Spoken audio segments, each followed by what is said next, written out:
Ladies and gentlemen, brothers and sisters, friends and frenemies, welcome to the Simon Tefula Show, episode 16. Today I have a really special guest. So, about 6 months ago, I went to a workshop, how to start your podcast, right?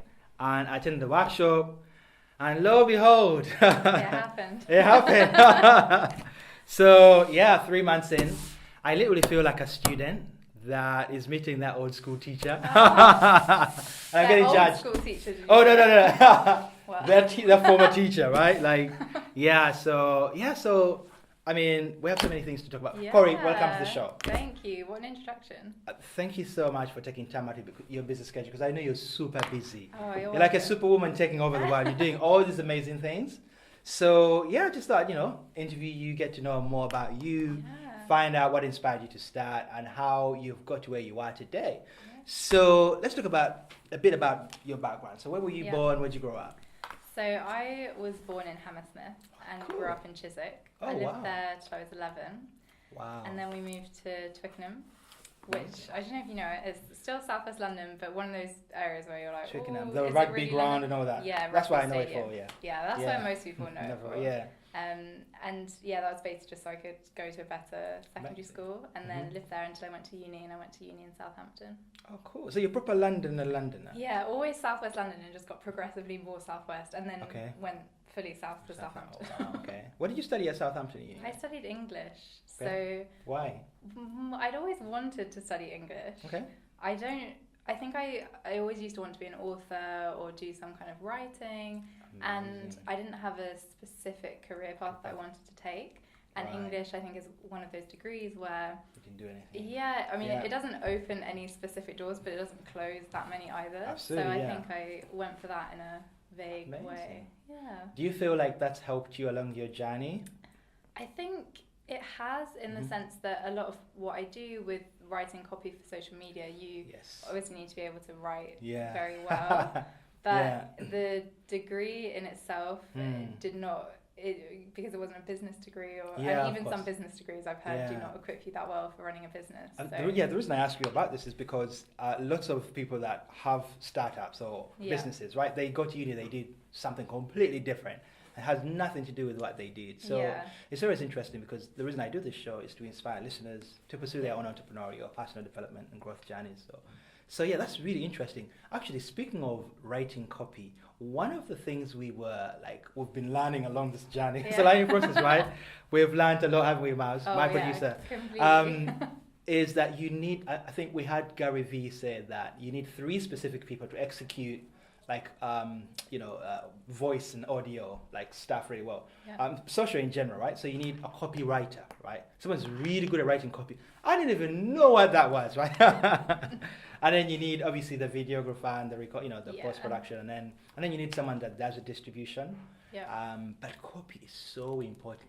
Yeah, it really is, and it's really underrated how important copy is. Yeah, because when I first started this show, right, one of the mistakes I used to make, and I've made a lot, is I used to just write episode 2, Corrie Jones.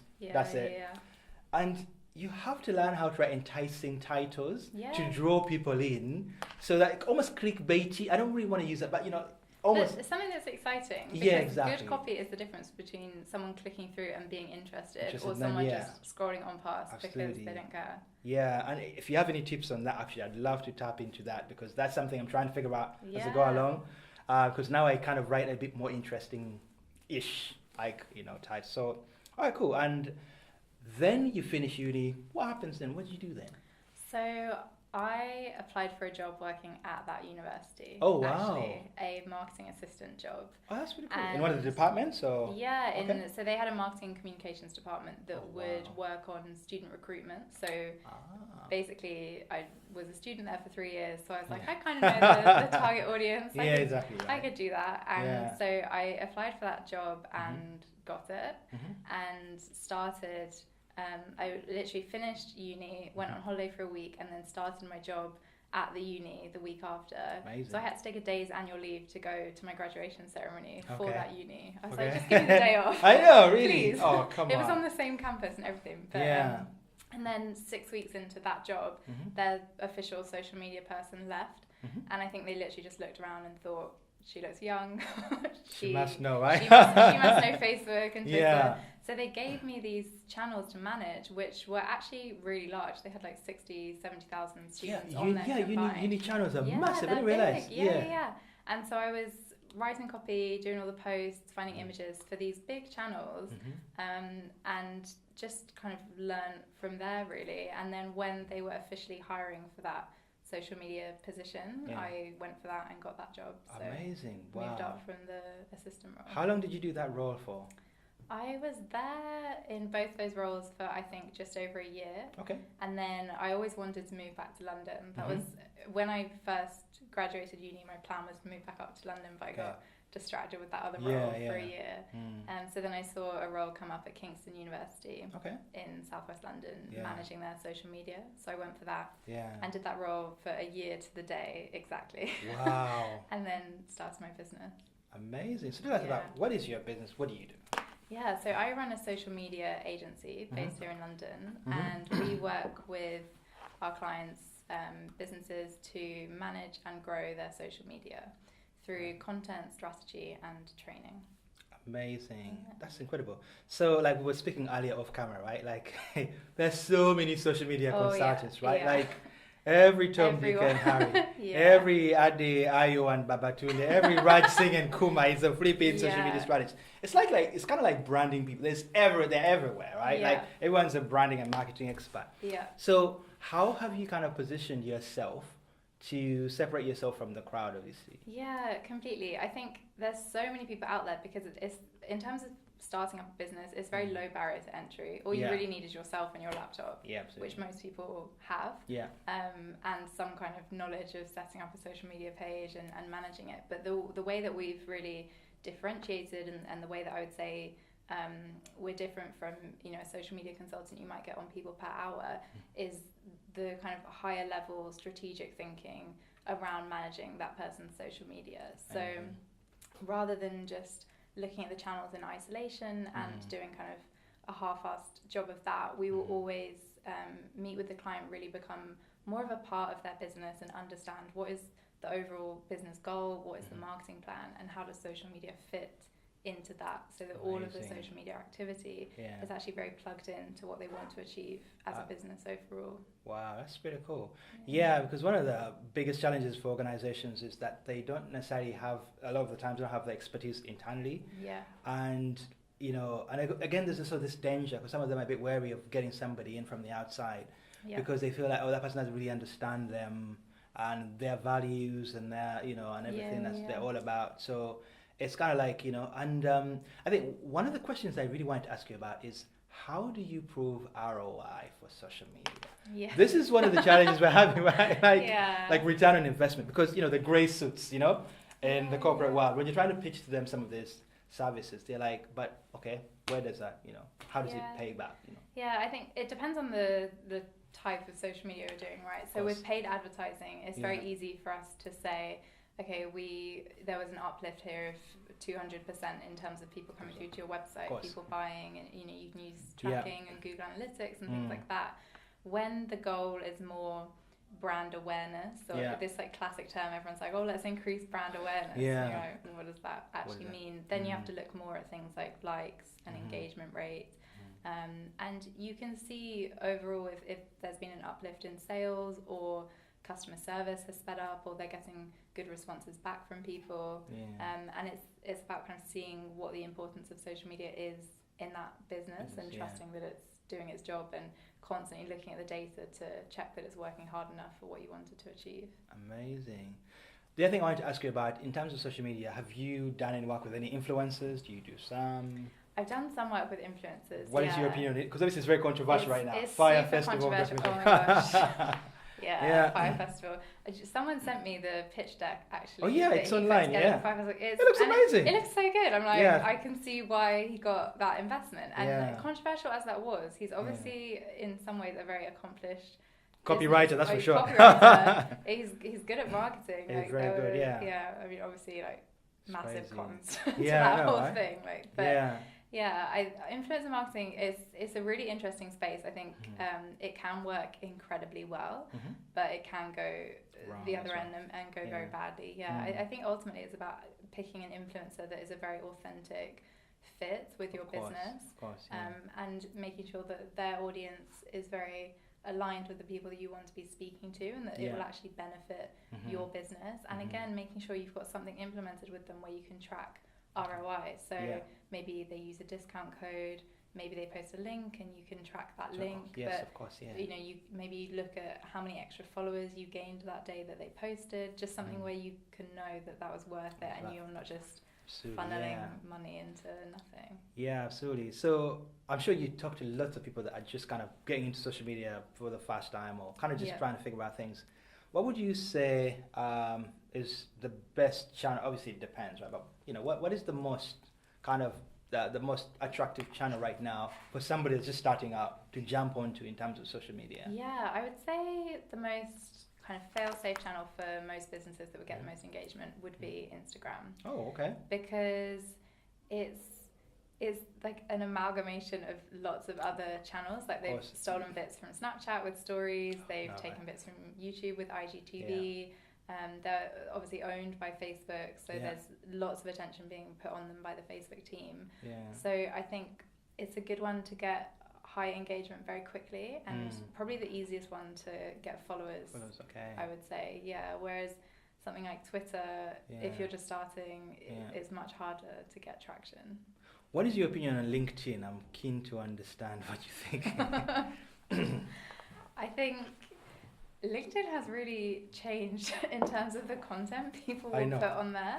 When you think back a few years ago, it was much more corporate, much more professional. Now I can't scroll through the feed without seeing some kind of long post from a recruiter or something. The thing that LinkedIn is still very, very good for, and people will bash LinkedIn for all the kind of rubbish that gets put on the feed now, but if you want to make new connections and reach out to people, then LinkedIn is fantastic for that, because you can use the advanced search function and you can be so specific about the seniority in the business of the person you want to speak to, where they should be based.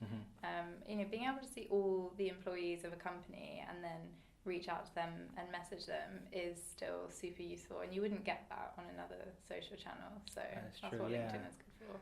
I find that with LinkedIn, I mean, first of all, nobody is as employed as they seem. Just in general on social media, right? Like, you know, no one is as happy as they seem on Facebook. Oh, no, completely. No one is as angry as they seem on Twitter. That's so true. And no one has smooth skin as they seem on Instagram, too. Sometimes I meet these influencers, oh my God, and they, you know, in photos they look so good. But in real life, they look so far from so good. Like, that's not what you look like. I know, but it's, but anyway, it is what it is. But the thing I love about LinkedIn for me right now, it seems like it's at that stage where Facebook was a few years ago. Because when I post stuff, it's like when someone likes something, everyone else can see it in their network. It gets a lot more views. And I think video, like they've done something. They're promoting native video, I think. And that is really, for me and for us, it's getting quite a lot of mileage for us. So, you know, not, you know, like unsponsored content still gets a lot of views. So it'll be interesting. What trends do you see coming up? You got any scoop in terms of what's coming up on the social media horizon at all? I actually see a real turning point in how aware people are of the negative effects of social media. Like there's been a fair few books coming out recently, like How to Break Up With Your Phone was one that came out. Have you seen that? I haven't. It was big. Like, and there's lots more awareness and articles, I think, about how like fake and damaging social media can be. Oh yes, the mental health aspect of that as completely. Well. So I think which means there's a lot of room for businesses to change how they're using it slightly. So I think in terms of trends, like authenticity and being a bit more real and honest and open will always be received well in social media, because people are now becoming very aware of the fact that it's just completely a highlights reel, and it can be very fake when people are struggling quite a lot behind the scenes. That is very true. Yeah, indeed. Yeah, so everyone's talking about mental health and its, you know, ability to, you know, how social media kind of affects mental health in that respect. Yeah. Cool. So, you know, you kept referring to we as a company. Do you have a team, or is it just? Yeah, which is something that is new this year. Oh, but now there's someone that I partner with on advertising projects who is And like, I know a bit about Facebook ads, but when I met her, I was like, you are the queen of Facebook ads. She's fab. And then I've got a freelancer that works with me as a copywriter. So she's amazing. Queen of copywriting. Oh, really? Even better than you? Well, yeah. We actually went to uni together, so we studied the same course. So I would say she focuses just on copywriting, whereas I'm looking at lots of other things, so she can like hone her craft. And then I've got an account manager that works with me as well. That's amazing. Yeah. So let me ask you this. So when most entrepreneurs start, did you find that like you were like a jack of all trades, like you're like CEO, which was chief everything officer in the beginning, right? Yeah. How do you feel? I mean, was it difficult for you to kind of give up control or delegate tasks, or was it? Yeah, completely. Because I was so used to doing everything and doing it to a standard that wasn't necessarily like what everyone would think of as perfection, but it was obviously what I thought to be the best way of doing it. So it's a real change when you start to bring other people into the team and share ideas, and it kind of molds the vision slightly of what you thought a project or even the business more widely would be. But it's probably the one thing that I wish I'd done way sooner, because for ages I thought I was more operating as a freelancer rather than an agency, and I was like, let me keep it just me and I'll do everything. And then you realize like there's a reason why big companies have many employees. There's a real rhetoric of the whole digital nomad, you know, be your own boss, do it all yourself, but you can't do it all yourself. It's fake. You can't do everything in a day. So I think as soon as I started to see like the ball was being dropped on certain things, or just knowing that I was weaker in some areas where someone else, that would be their strength. So that was the stage where I started to look at hiring people. That takes a lot of humility, you know, because a lot of entrepreneurs really want control. Like they hold on to it. Like it was my idea. And I know people that, because I sometimes run workshops for like, you know, super early stage entrepreneurs. So, you know, some of the things I've learned, I don't know much, but I've learned a few things along my kind of professional career, but also through my kind of like entrepreneurial journey. So, and you meet people and you kind of coach them and help them along their way. And they get to the point where they've set up something in control, but it is so hard for them to give up control. It's just like they will hold on to it, like, because they just want the credit, you know, they want that credit to be going to them without necessarily, you know. So it takes a lot of humility for you to understand, you know what, like I need a bit of help. I'm going to delegate some work, and I'm happy to kind of like, you know. Yeah, humility or just like burnout. Yeah. being like, this is too much. Yes, I can't do all this. So absolutely. For sure. I would always recommend having a team. And I think when you've got a team, it starts to feel like more of a real operation. Like you can bounce ideas. It's not just you waking up every day like on your laptop. I know. Like, oh, still me. I know. Which leads me nicely into my question. So, what do you know now that you wish you'd known starting out? So much. Yeah, anything. Feel free. I think. Yeah. I wish I'd known the ups and downs that come with it all, because when I first started, it was very much like if I was having a really good day and I got a new client or someone had really good feedback, like you know, I'd really ride that wave, and then the next day when you have a downer and a client says something not so good, or you know, you're feeling super stressed, you really like feel those emotions. Whereas now, if something good happens, I'm like, okay, that's fine, but the bad thing will, you know, probably come, like realizing that every day will be different and it can't always be perfect. And before I started, I was definitely very much a perfectionist.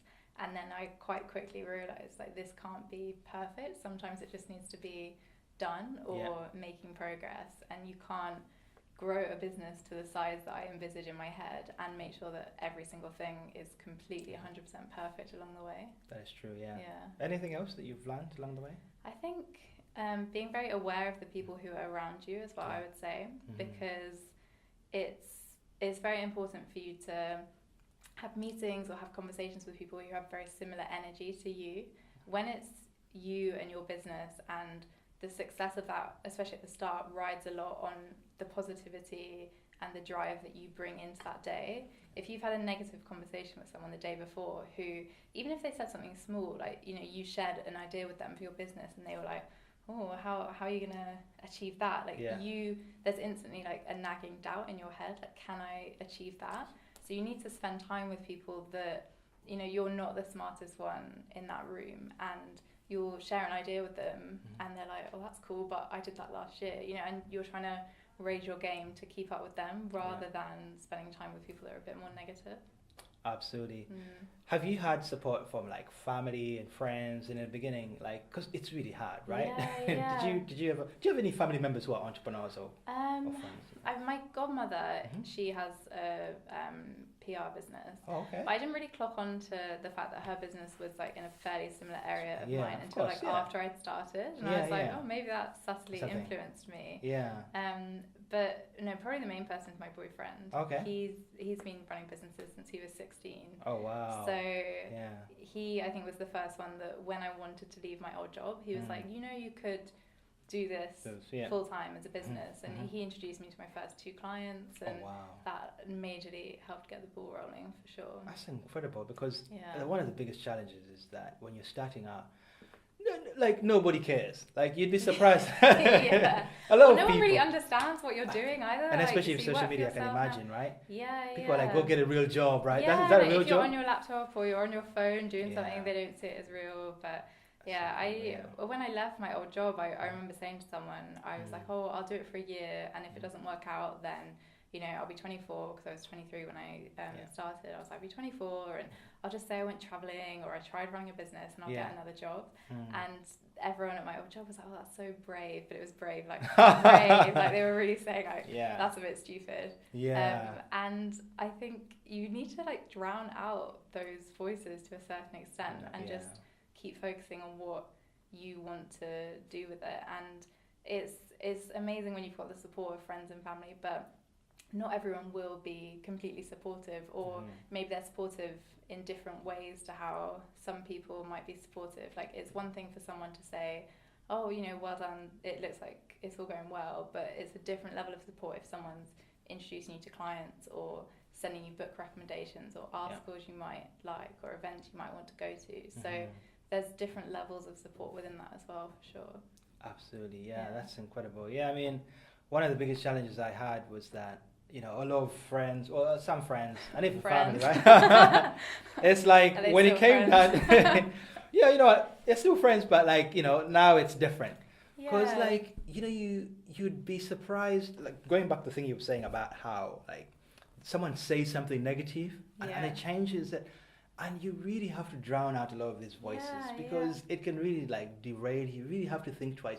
Am I doing the right thing? Like, completely. And it makes a difference to your day. Like, if of course. I had times where I'd still be working at 7, 8 p.m. and if someone says to you, like, oh, why are you working so late? You're so much more likely the next day to clock off at 5. Because that's what everyone else with their 9 to 5 is doing. And you don't know in that extra couple of hours, which, you know, you really enjoy doing anyway, because as business owners, like, we love what we're working on. You don't know what you might have achieved in those extra few hours. So absolutely. It's so important to be aware of all the influences you're getting. Absolutely. One of the things I wanted to ask you, so what skills do you think are required to set up something? If you know, someone has a dream and have an idea, what kind of skills would you encourage them to learn or to upskill themselves with? Yeah, I think resilience and determination, I would say, because I think I, like, personally never grew up wanting to have a business. It was never something that I thought about. I wasn't part of an entrepreneurs society. I, you know, never read up on business stuff. I was very much like, I'd read fiction books. I never really read non-fiction books. I didn't know what any of the business terms meant. So I majorly had to learn all of that stuff. And I think I was even very naive when I first started my business. I knew that I could manage social media, and I'd done that for a couple of different companies. So I thought, that's fine, I'll run a social media consultancy. But I didn't think about everything else that goes into running a business. Admin stuff. Like, the admin stuff, like, you have to be an accountant, a salesperson, a marketer, and a founder, and then a social media consultant. There's so many different hats that you have to wear. But so all those skills I could learn, but having that resilience or something in you that when it's a really tough day or something's going really badly, even if like for that day you feel deflated and you don't want to, you know, work or continue, but just that the next day you can pick it back up and say like, okay, I'm gonna make this work and give this another go. I think is for sure a skill that can be learned. Like I'm definitely more resilient now than I was when I started. How do you learn resilience though? I think just practice of like the number of times you have someone tell you no, or have to have a difficult conversation or have a confrontation. Like if you realise, oh, I got through it before, then you kind of know you can get through it again. Like I do a lot of speaking events now, and I remember the first one I did, I was so nervous, and it was with NatWest, so I felt extra pressure because I was like, oh, it's a big name, like you know, look good on my website type thing. And I was so nervous beforehand, but then I got really good feedback afterwards from everyone, and you realise like, I'm still alive. Like, the worst did not happen. You know, you got up, you spoke, and it was fine. So now when I do those events, like I still sometimes get nervous, but most of the time I just enjoy it because I know I've done that before, so I can do it again. I would say that's where you get resilience from. So tell me about your, because you're a really good sales lady. Like you're really good at selling, right? How the hell did you learn this? Because here's the thing, I went to business school. I did all these fancy business degrees and all these fancy law degrees. No one taught me how to sell, right? How the hell did you learn how to sell? Because you're really good at this. Well, thank you for saying that. It's the most ironic thing ever, because I would say I'm the worst salesperson. Oh no, you're great. And sales was for sure when I started the area that I hated the most. Like when I look back on sales calls I would do with people, it was so dry, it was so static. I'd just be like, you know when you're nervous, so you're like, I know. And you're like, tell me about your business. And like it just wasn't natural at all, and so then you get less clients because you weren't so good at it. But I think like, and I still feel like I have a long way to go with learning the sales stuff. But Grant Cardone, who I know you love, my god, I would say is like number one if you want to learn anything about sales. Like any of his books, his podcasts, all of the content he puts out on social. And again, just practice. Like, and I'm still practicing, you know, calls and emails and things to do with selling. But I think it took me a while to recognise that was an area of the business that I needed to work on, because one of the things Grant says is like, everyone's a salesperson. And I really rejected that at first. I was like, I'm not a salesperson, I'm a social media consultant. Because it's a dirty word. It's almost like a dirty word when you say a salesperson. And now like I know I'm a salesperson. Everything I do is sales. So. Non-apologetic. I love Grant Cardone. I mean, but sales is so important. Like they never teach you that you have to put yourself out there. You know, like one of the things Grant Cardone says is that you know, obscurity is the number one killer for sales. Like, if people don't know, but even if you have the best product or service, if they don't know about it, like how the hell are they, you know, like, and you know, he's just everywhere, man. And he's really good. He's like 51, 52 or something. Older. He just had his 60th birthday. Oh my god! But he's really good with social media, man. That's crazy. He's great. He is everywhere across social. I mean, he's amazing. I've learned so much from Grant Cardone. I mean, anyone that definitely wants to start a business or just learn some great sales skills, like check out Grant Cardone and Elena Cardone too, the wife. Yeah, I know. I met her at the GrowthCon last year, and she was amazing because she speaks on stage now as part of the GrowthCon. Oh yes, of course. And the one this year, so GrowthCon, if anyone's listening, they're like, oh, what's that? It's an event that Grant puts on every year, which is like all about sales and marketing, and they have amazing speakers like Sarah Blakely was there this year, like Ty Lopez, big names. And Elena is Grant's wife, and she speaks on stage, and she said last year she was like so nervous to go up and speak, and she felt like people would judge her for, you know, just being the wife or not having as much to do with the business side of things. But she's amazing. She's great. Follow her Insta show. Okay, so you attended GrowthCon, right? Yes. With Grant Cardone and Elena. My favourite time of the year. Was it the first time you'd been? No. So, so like I said, my boyfriend's super into business, and he's followed Grant for ages. Okay. And so he got tickets for the very first GrowthCon, the one that happened 2 years ago, which was 900 people, I think, Grant had there. And it was in Miami, and I was a couple of months into starting my business, but I wasn't like super business minded. I think I was still just kind of plodding along. Yeah. And when he said he was going to this conference in Miami, I was like, well, I'll obviously book a flight and come with and just sit on the beach and tan. And then on the last day, he was just like, please come for a few hours and see what it's all about. And I was like, oh, I don't know, I'm not sure I want to.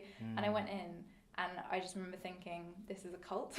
Because Americans are so hyped, right? Oh my God. There's like, people walk with... Yeah, and Grant's whole thing is TEDx. That is like the thing he always says. And people were there like, 10x. Like, they're just screaming his name. It was crazy.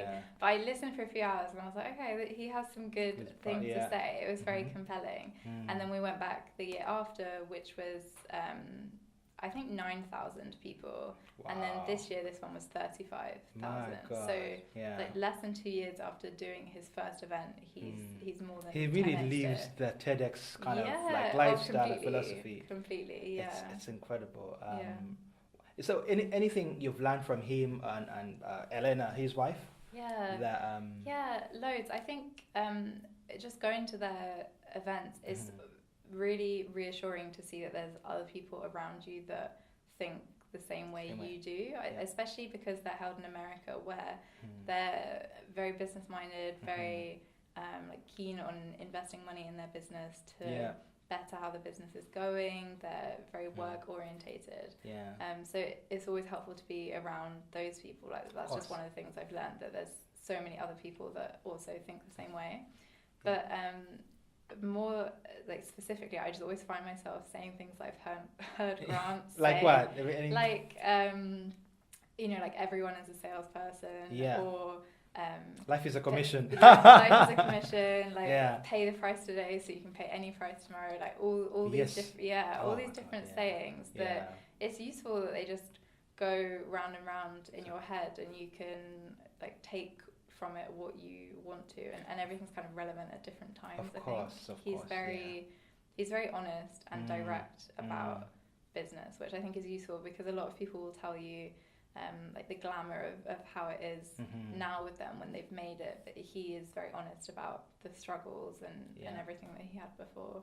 That's true. I mean, I've learned so much from Grant Cardone. Like, he's literally been responsible for the whole sales thing. Like, he's, you know, there's so many things about him that it's not just about what he teaches and but it's actually the way he acts. Like he lives out. He lives it. Like he's got this super private jet. Like it's like it's like people were telling him it doesn't make. List. I know, like it doesn't make sense to buy a private jet. But have you heard the story of how he got the jet? No, I haven't. So I don't know the name of the airline company. You could probably Google it. But he rang them and said, "Do you have any jets?" And they were like, "No, you know, we keep them for businesses only. We're not just going to give you a jet."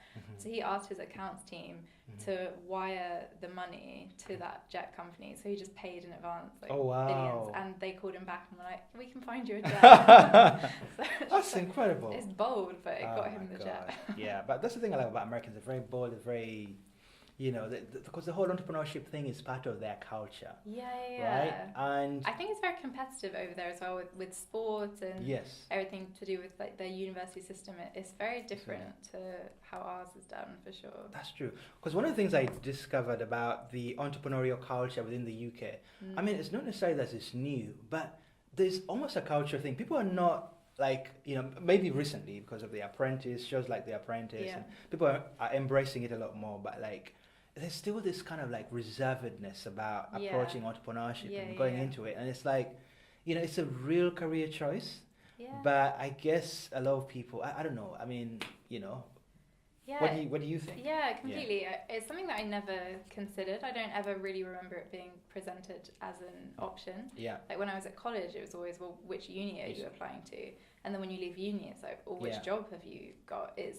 It's not really a very trodden path that no one says, oh, would you start a business maybe? And I think there's schemes out there and there's accelerators and things that are helping people, but it's still not seen as so legitimate as having a job. And it's still seen, I think being an entrepreneur and starting a business is still seen as very risky. Whereas I have a lot of friends that they work 9-to-5 jobs and then there'll be a restructure and it's put on the table that maybe their job won't be available next year or there'll be redundancies. So I think I saw it as risky when I started, but now through listening to stuff like Grant and just like immersing myself more in business stuff, to me it's less risky for me to have a business where I'm putting in the effort that means that's what I'm getting out. It's more risky for me to sit at a 9 to 5 that I hate for the rest of my life. Absolutely. And then just clock off and get a pension, and you spent your whole life just building up someone else's business, which it now just seems crazy to me. Yeah, no, you know, you see all these cliche motivational quotes on Instagram, right? If you don't build your own dream, right? I can't go onto my explore tab without just being bombarded with motivation. I slightly love them though. I know, like, some of them are great, right? Some of them don't make sense, admittedly. I know, exactly. Like, who wrote this? Yes, you know? Or sometimes I'm like, they've attributed it to someone that I'm like, I don't think they said that quote. I know, exactly. Yeah, one of the ones I've that you've reminded me of is the one that says, you know, if you don't build your own dream, someone else will hire you to build their own dream, or something, or pay you or something like that. Yeah, completely. And at least if it's your business, like you've got an idea of the direction you want it to go. Like you can make a stamp on that. You can. I think the whole thing of be your own boss is a bit misleading, because I don't think there's a business you could be in where you're not accountable to someone. Like, I'm still accountable to clients. If I had a product business, I'd be accountable to the customers, the people buying it. If you have investors, you're accountable to the investors, the shareholders. You're never going to be, you know, lying on a beach somewhere running your business and there's not someone in your ear asking, oh, have you done that yet? But at least it's not your boss, and it's not, you know, colleagues that are saying nasty things about each other, or like the jobs that I had before starting a business, like it just made me realize like what I didn't want, I think, and knew more that I wanted to do this. Cool. One of the things you do is you run workshops. You do plenty of training and workshops. Talk about a bit of those. What kind of workshops do you normally run? And also, what kind of questions and kind of, you know, because there's people in the audience of all different types, mainly around, you know, starting a business, starting a podcast, you know, like what kind of, you know, things are you getting people asking you when you run these workshops? Sure. So I run workshops on all areas of social media, really, and there'll be either it's someone else's event and they've asked me to come along and speak, or I'll do training sessions with clients that are group or one-to-one. And so they'll be on Instagram, social media strategy, things like that. And I'd say it depends on the audience. People always ask slightly different questions, but some of the ones that crop up a lot are people always ask about the algorithm. They always want to know what's going on with the algorithm. They always, I find people hone in on very specific things, like they really notice if they got a drop in likes, and they want to know if I would know why that was. I think the questions tend to be more about the specifics rather than overall, like stepping back and looking at the social media strategy. And I would say the questions are more about reach and engagement rather than sales. People seem to use social more in the early stages of business for that brand awareness, and it's later that people start to think more about how can this audience convert and how can I sell them. Do you ever get people coming from the audience saying, hey, you know, I want to learn more about how you start your business and what, you know, and of course that's a bit of a long one, but like, you know, you get... definitely. People, I think people are always interested in your story, and especially I have people come up to me saying they want to start a social media business as well. And so they're like, how did you get your first client? Exactly. They want to know like the secrets and all the like behind the scenes stuff. Amazing. But I'm always like quite happy to share stuff with people, because I wish that I'd had someone similar that was running a social media consultancy or agency that I could have gone to and asked a bunch of questions. So it's good. Do you ever get people? Do you ever get people sliding into your DMs or message saying, "Hey, can I pick your brain for a minute?" Right? Like, what are your pet kind of like messages or hates that you get? Because I'm sure everyone is trying to get a bit of your expertise at some point, right? What's the most common one? People, where I get clients from, people will usually ask, or sometimes people like want you to send them an example contract, or someone asked, could I send an example of a social media strategy I'd written for a client? Why would you do that? Exactly. So people want kind of documents or templates, or people will ask my opinion on how they should structure their business, or all different kinds of things. Some, you're happy to go back and give a bit of advice. Some where it's like they just want to take templates and things. It's a bit like, well, maybe work on it yourself. Like I should. That is crazy. Yeah. That's madness. Yeah, but that's why I'm big into voice notes now. Oh yeah. I used to like type and respond to people, and now they're probably like, what an enthusiastic weirdo. But I'll just send a voice note back if someone DMs me a question on Instagram, especially if it's similar questions coming up again and again. I just know my answer for it. I'll usually just send a voice note back. Amazing. So let's talk about mental health and stress management, right? Like we said before, starting a business is incredibly stressful. It's incredibly difficult, right? Yeah.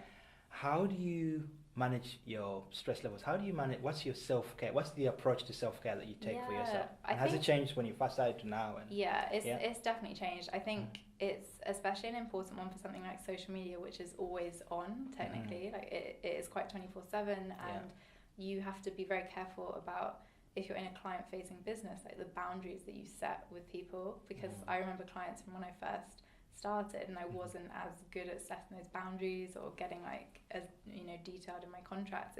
I'd have people ringing me at like 3 p.m. on a Sunday or WhatsApping, and then being like, why haven't you responded? And you have to really set the bar for when you're working and when they can contact you, and when you'll reply and when you won't.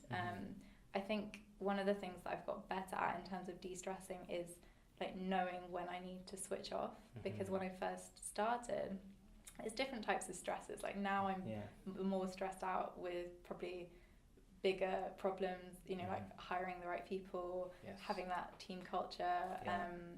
The clients are bigger, the contracts are bigger now, so it's a different stress from at the start when you're stressed about like, why is this person only paying me £10 an hour? Like, let me get bigger clients.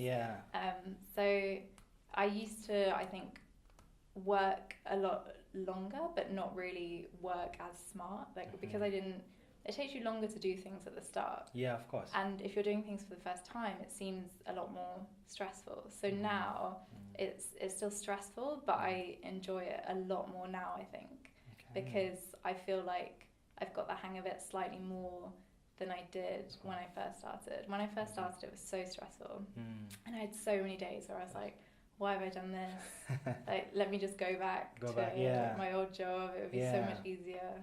But I can't imagine doing that now. Have you ever bumped into any of your old workmates that? And I still chat to some people on social, and I went back actually and did a panel talk at Kingston Uni where I used to work. Amazing. So that was weird, just like seeing the campus again, and I still speak to some people.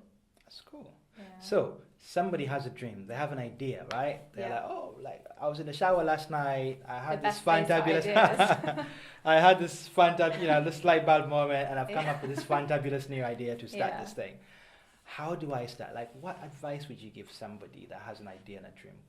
What should 2 or 3 things they should do to get started? Yeah, I think have a plan, like write out kind of what the idea is. Like with a business idea, you want to make sure that you've got some kind of proof of concept. So like with mine, before I went full-time freelance and started my business, I'd already been working with 2 clients part-time alongside my job. Like I just fit it in evenings and weekends.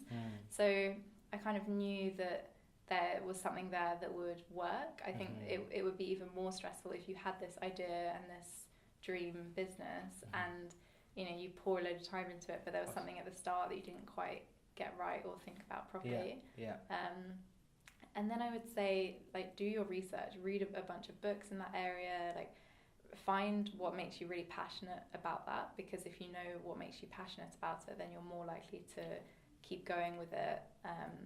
And then, like I said, surround yourself with the right people, because if you're in the early stages of a dream or an idea, you want people who will be honest and realistic with their feedback, but you don't want people that will just be overly negative, because then you'll be put off that idea. And I think there will be so many people out there who had dreams and ideas, and because of something negative that was said to them, you know, they never got started with it, and it just fell by the wayside, which is a real shame, I think.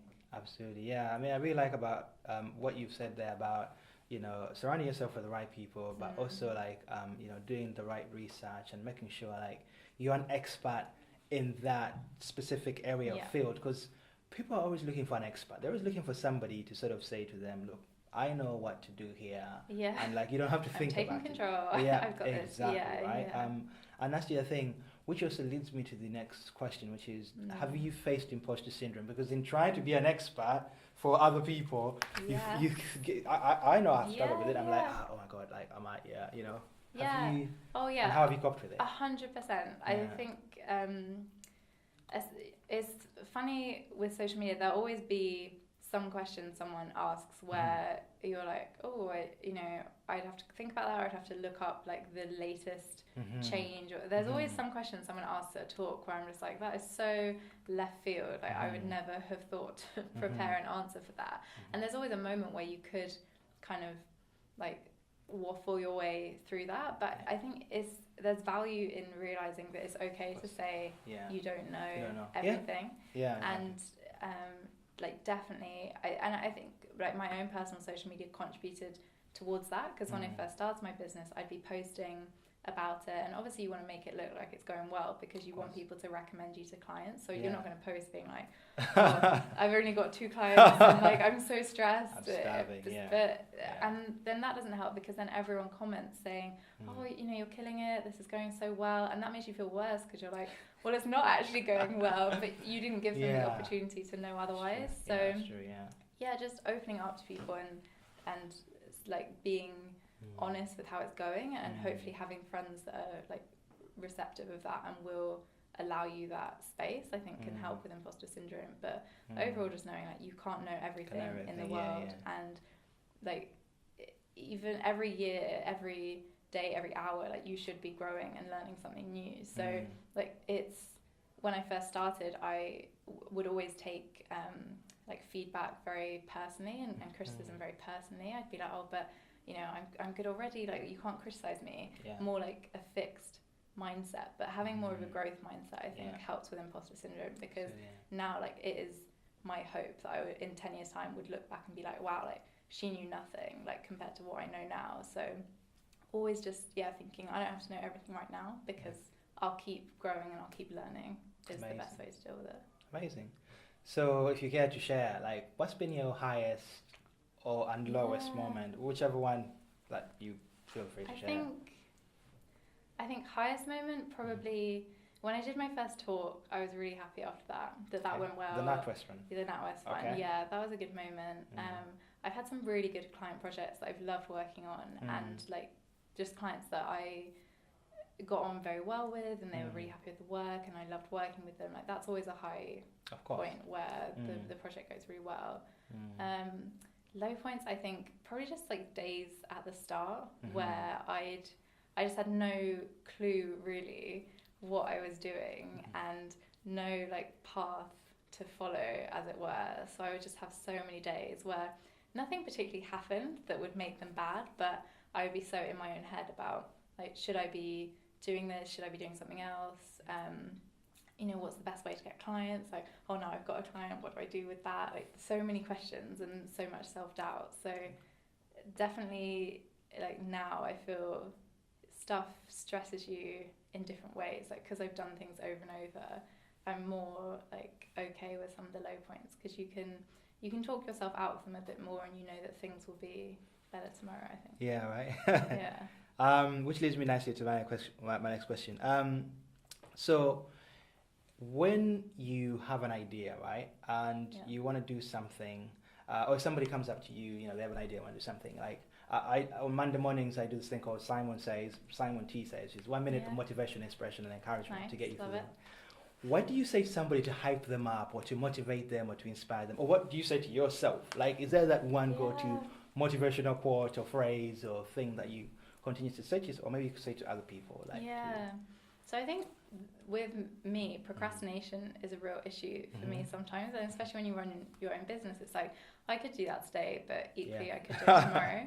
But like, one of the things that I would say to myself is, like, it might seem painful to do that thing, or, you know, prepare the pitch or do the speech or whatever that big scary thing is, but the alternative is just not doing it, and then you stay the same, and you don't grow, and you don't reach your goals.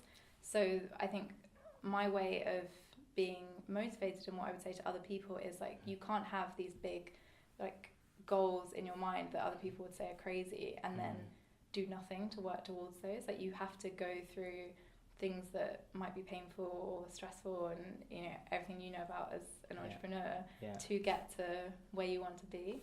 You can't just stay the same. That's true. Cool. Do you have a piece of tech that you love using or can't do without? I use Wave for my invoicing, which I probably could not live without. Wave? So Wave, it's like QuickBooks or Xero, if you've heard of those ones. Wave is completely free. So I write that one down. It's when I first started, I was doing invoices on like Word documents and making them into PDFs and sending them across, and it was just so time consuming. And then when it comes time to chase the invoice, you don't really want to just do that from your account. But with Wave, everything's automated. You can just duplicate the invoices across, and you can send reminder emails, and it just looks a bit more professional, I think. So that's a piece of tech that I use quite often. You must have lots of clients if that's the first number one piece of tech that you refer to. Most people normally talk about like phones and stuff. Invoicing and getting your money at the end of the day is important. It is important. I would place a lot of importance That's on a good look. That's a good look. So do you have a book? I don't know if you read, because obviously you're an English student. Well, you did English, right? Like, is there a book that you've read that's impacted you the most? I'm sure you're spoiled for choice, but anything you can share? Maybe one or two. So a book that I read very early on into having my business is called Oversubscribed by Daniel Priestley. And I spoke about that book for weeks afterwards. I just thought it really like got marketing and social media marketing in a way that other books I'd read didn't. So that's a really good one. It's around the whole premise of like making a waiting list of people for your business, like encouraging everyone that they just would love working with you, rather than feeling really icky about selling them on the idea of working with you. So that's a good one. And then the book that I read recently that was really inspiring is Becoming by Michelle Obama. I don't know if you've read it. I would recommend it. I say read it. I got the Audible version. Which was 19 hours long, so I still feel like it was long.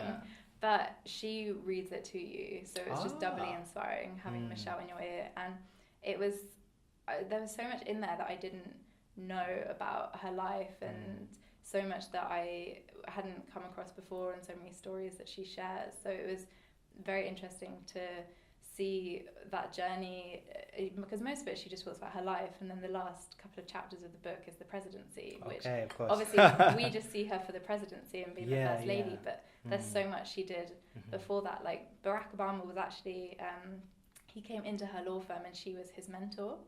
And which I didn't even know. And he was late for their first meeting, and she was like, "Where is this Barack Obama guy?" And then when he turned up, she was like, "Why were you late?" And there's just so much in there that you wouldn't have known about her. So is amazing and super inspiring for sure. Have you heard her doing public speaking? I haven't heard her live, but I've watched her. I would love to see her. Right? She is so She's like good. better than Obama. Yeah, like, I know. I'm like, I now know why he married her. Yeah, I know. Did you see her? Was it the Grammys or the Oscars when she came out with Alicia Keys? Yes. And Jada Pinkett Smith. Like, and the boots. Yeah, I watched that video so many. And when she started speaking, and she could barely be heard for all the cheers. Like, I watched that video so many times because it was just she's got such a presence when she speaks. Yeah. And she's done the first lady job. Like, some people will just coast through it and not naming names for the current presidency. Yeah, I know, of course. But like, people will just do the bare minimum. And she talks about in her book, when she first turned up to the White House, people were they were expecting her to put on lunches and wear a nice dress and stand behind him, and she was like, we're not doing it that way. Like, she had so many initiatives that she wanted to do and work with children and military families, and she like really made that role her own, I think, which is really absolutely cool. Yeah.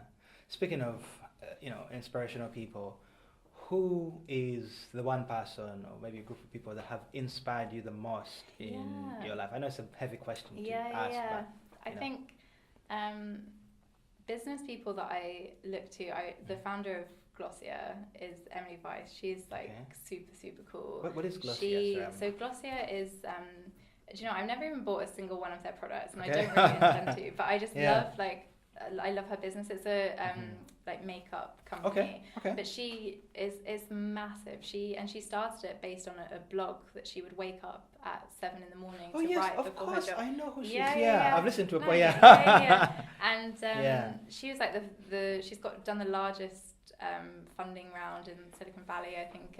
Like all these amazing statistics around her. So she's super cool. And someone that I recently got to see speak is Sarah Blakely, the CEO of Spanx. She spoke at GrowthCon. Oh yes, and of course, that was a super inspirational talk because she started Spanx 18 years ago with $5,000 worth of savings. And 18 years later, it's worth billions. She's a billionaire, and she owns 100% of it. Are you kidding me? That's incredible. So I was like, that's... And she was talking about all of the things that she had to do to get that off the ground, and she wanted, if she wanted a meeting with an investor, she once mailed them one of her shoes and with a note saying, what do I need to do to get my foot in the door? Like, really, wow, nice touch. Clever stuff. Very clever, it was really inspiring to hear her talk about the stresses of getting that started, but how she's persevered for 18 years and she still owns 100% of her business, and it's such a massive business, and I think a business that did a lot for women and for female business owners as well. I remember listening to her story, and I think one of the things she was talking about was the fact that she used to go into venture capital firms and to pitch for investment, and she used to have this issue because a lot of men just couldn't get over the fact that she was a woman and she was doing this thing. They didn't get it. I think she was one of the very super early women to kind of get into that. Wow, we've talked about a lot. One question I wanted to ask you before we broke up, which is you have run a podcast, right? You have a podcast. How did you get over your voice? Listen to your own voice. This is your personal question now. This is my question. It's tough. It took me time to get used to it as well. I think again it's just a thing of practice and almost distancing myself from the fact that it's my voice. Kind of imagining that it's just someone else. Somebody, some other third party. It freaks me out. I've had a couple of people comment on saying my voice is really relaxing. It is really I don't relaxing. see it. I don't see it as relaxing at all. I just feel it's stressful listening to my own voice. Realizing how other people will hear it. No one else will hear it and cringe because it's not their voice. We hear our voices very differently to how other people hear them. That's true. The reason I wanted to ask you about that is because I know lots of people that want to start podcasts, but they can't get over their own voices. It's like, how do we get over our own voices? Anyway, a couple of quick tips. Someone wants to start a podcast because I attended your workshop. You did indeed. I know. A couple of tips. I mean, of course, you ran a whole workshop on it, but a couple of things, Tips for getting over your own voice, I think, again, it's going back to the fact that you could let that hold you back and you never get your podcast done, but then the world never gets to hear your podcast. So if you're so hung up on your own voice, it's never going to happen. So you might as well just stop stressing and don't start the podcast. So I say just push through that and think about how much the audience will enjoy that and how it's not all about your own voice. That won't be what other people are hearing when they listen to it. And general tips for getting started, I think have a really solid idea that's something that you're happy to talk about for an hour. Because if it's an idea that you don't really care about, people can hear in your voice when you're passionate about something. They can hear when you're really struggling to think of the next thing to say.